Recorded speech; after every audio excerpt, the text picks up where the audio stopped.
Hi everybody, this video is about Whisper AI captions and why I made the switch to using them. So traditionally when I made a YouTube video, I would let YouTube do the captioning, but I've recently started using Whisper AI because it just adds a little bit more detail that I think is helpful to people watching the videos. So let me show you what it looks like normally when I have YouTube captions, and then I'll show you kind of quickly how I add the Whisper AI caption. So here's a video I recently made, and you can see that there's no punctuation in there. Basically, if I let it play, it's going to feel like a really long run-on sentence.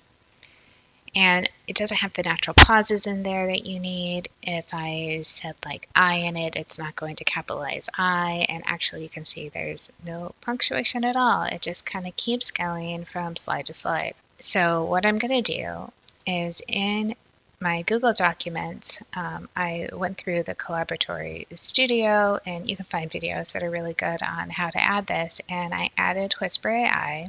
So I always start by uploading my MP4, and then I rename it just to make things easier. So I'm going to call this one Even. And the reason I like the name to be small is I need to type it back over here, and I don't want to miss any spaces or punctuation or spelling, so the shorter has really worked better for me. After I type it in, I hit play to make it run. You'll see that you get a preview as it's going, and what I really watch for is how I know it's finished is I go back to my video and I see my video was 1 minute and 49 seconds. So I wait for it to get through that amount of time, which you can see it's done already. This one didn't take very long because it was a really short video.